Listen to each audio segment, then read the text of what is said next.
प्रश्न असा आहे नाही नाही एकच प्रश्न अहो आम्ही ते म्हटलं की एनआयच्या ताब्यात आहे तो बिश्नोई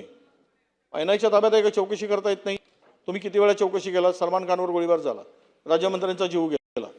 यामध्ये आमच्या आमदारावर शुभम लोणकरनी जबाबदारी स्वीकारली आमच्या साजिद पठाणवर हा घटना घडत आहेत ना आणि किती वेळा पुन्हा जीव गेल्यानंतर तुम्ही त्याची चौकशी करणार आहे ना तो असेल अमेरिकेत असेल कॅनडामध्ये असेल तो लोणकर पण महाराष्ट्रात या सगळ्या घटना घडत आहे आणि त्याची जबाबदारी तो स्वतःवर घेतो आहे तर कधी उचलणार किती दिवसात उचलणार की अशा घटनाच घडू द्यायचं आहे तुम्ही आम्हाला स्पेसिफिक सांगा की महिना 2 महिन्यामध्ये याच्यावर कुठेतरी कारवाई झाली पाहिजे ना नाहीतर पुन्हा लोकांचे बळी जातील लोकांचे खून होतील मग आपण चौकशी करणार मग त्याला उचलणार एकदाही चौकशी त्या झाली नाही तो कोजालामध्ये असेल कुठे असेल तो बिश्नोई त्याची चौकशी आपण करा ना जरा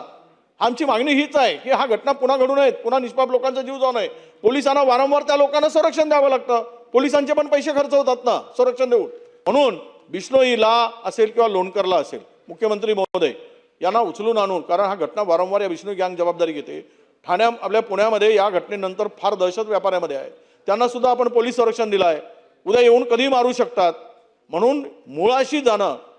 गँगस्टर सगळे संपलेत महाराष्ट्रातील असा आपला समज होता आता ही नवीन गँग आलेली आहे हा नवीन गँगचे पुन्हा हे उपद्रव सुरू झालेले आहेत त्यामुळं याच्या मुळाशी जा हे जे मूळ आहेचं हे खोदून काढून शुभम लोणकर असू दे की बिश्नोई असू देत यांना ताब्यात घेऊन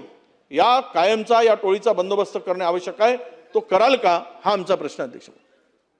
अध्यक्ष महोदय मुळात आपण जर बघितलं तर पोलिसांनी मागच्या काळामध्ये चांगली कारवाई करून या ठिकाणी अनमोल बिश्नोईला अटक केलेली आहे तोही जेलमध्ये प्रवीण लोणकरलाही अटक केलेली आहे आता यांचे भाऊ जे बाहेर आहेत जे परदेशात आहेत त्यांची मोडस ऑपरेंडी काय आहे ती मोडस ऑपरेंडी अशी आहे की VPNच्या फोननी तिकडनं ते कोणाला तरी फोन करतात त्याला धमकी देतात धमकी दिल्यानंतर समजा त्याच्याकडनं काही रिस्पॉन्स आला नाही तर ते सोडून देतात एखाद वेळेस तो जर घाबरलेला असं दिसलं त्याला धमकी देतात 5-7 लोकांना फोन केल्यानंतर एखादा जो असतो त्यातला UP किंवा बिहारमधले जे भाड्याचे गुंड असतात त्यांना सांगतात त्याच्या घरासमोर किंवा त्याच्या दुकानासमोर जाऊन गोळीबार कर त्याच्यावर नाही करत जेणेकरून तो टेरराईज झाला पाहिजे आणि टेरराईज होऊन त्यांनी खंडणी दिली पाहिजे ही एक नवीन मोडस ऑपरेंडी आहे यांनी आता जेवढ्या ठिकाणी हमले केले त्या ठिकाणचे गुंड आपण शोधून काढले ते सगळे भाडोत्री निघाले सगळे पैसे देऊन त्या ठिकाणी ते करतायत त्यामुळे आम्ही आता अशा पद्धतीनं कोणालाही फोन आला तर आम्ही त्यांना सांगतोय तुम्ही काळजी करू नका हे काही फार शूरवीर लोक नाही आहेत किंवा यांच्यात काही फार ताकद नाही आहेत हे कुठेतरी परदेशात बसून तुम्ही घाबरले तर तुमच्याकडनं पैसे घेणार आहेत आणि याच्यासोबत आता आपण या VPNच्या माध्यमातून जे फोन येतात याचाही पाठपुरावा कारण हे काय करतात एका देशातनं 3-4 देशाचं मास्किंग करून आपल्याकडे हा फोन येत असतो त्यामुळे ते शोधणं जरा कठीण जातं पण तेही आपण शोधतो आहोत आणि शोधून बरं यांच्यामध्ये आता काय झालं आहे की ही जे काही फोन यायला लागले यांच्यात आता आरजू बिश्नोई आणि रोहित गोद्रा असे 2 जण आहेत